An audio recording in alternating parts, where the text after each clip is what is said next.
So what is going on, everybody? How is everyone doing today? Daredevil19 here, and today I'm going to be doing a speed building video of the Bandai Figure Standard Model Kit Super Saiyan 4 Vegeta. So let's get into it right away and stop building this figure.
your smile.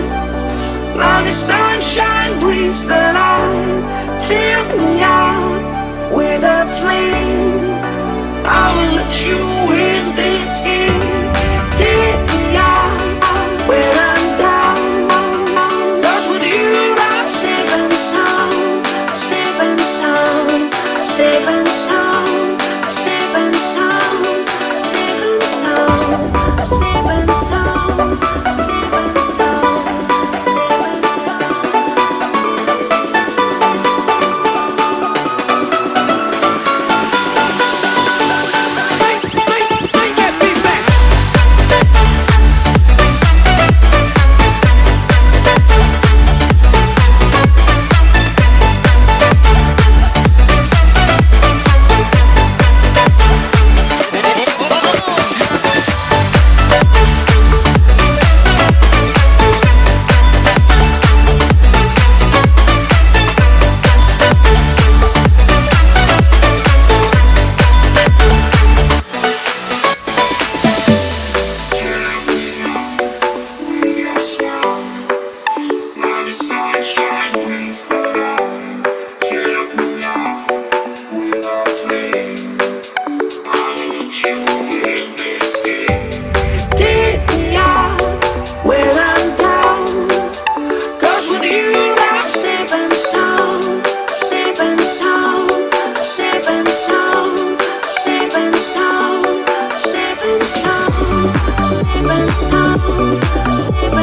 and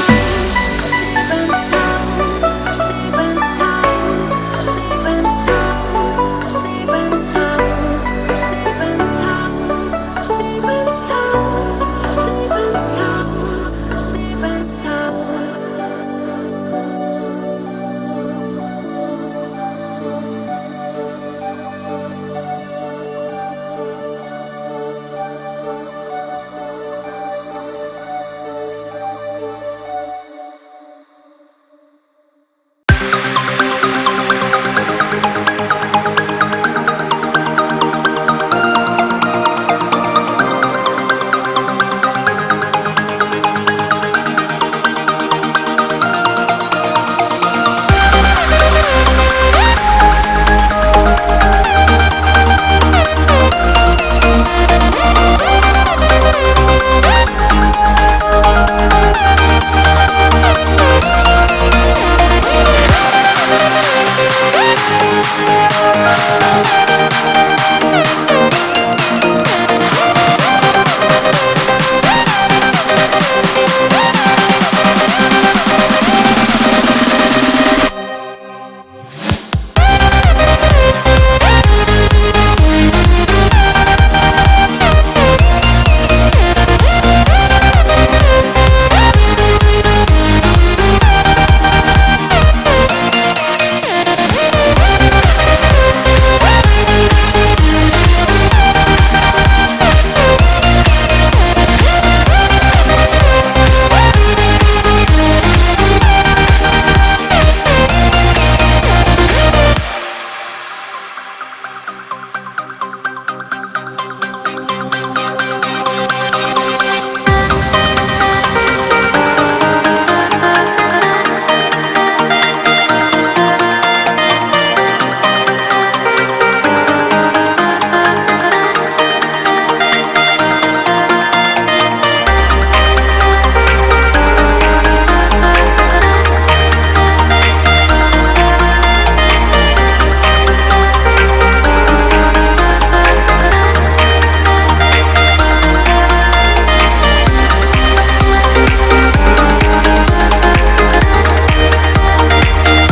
So here is the Super Saiyan 4 Vegeta all built and complete, and I really do like the way this one turned out. The Super Saiyan 4 Goku is still my favorite in the line, but this Vegeta is definitely my second favorite as of right now. And it was a pretty simple build. I'd say the most complicated and irritating part was putting these stickers on his belt and on his boots, and then another part that was a little difficult but not as bad as the Goku was putting his eyes on, because the pegs weren't as thin as the Goku figure. But other than that, it's a really simple build, and once again I had a lot of fun building another model kit from the Figure standard Dragon Ball line. And to completely fully build this model kit, it took me a total in time, I'd say around 50 minutes, same thing as the Super Saiyan 4 Goku, which I forgot to mention in that speed building video, but it really doesn't take that long to build these, and like I said before, it's a ton of fun building these model kits, plus you get a badass figure once you complete it. So I definitely recommend these Dragon Ball model kits, and be on the lookout for my review of the Super Saiyan 4 Vegeta in the upcoming days. But anyway, that is my video. I hope you enjoyed it. If you would like to support the channel, don't forget to subscribe and click on that bell icon, and if you liked it, give it a thumbs up. If you didn't like it, just give it a thumbs up anyway, because action figures are awesome. But thanks for watching. I will see you later.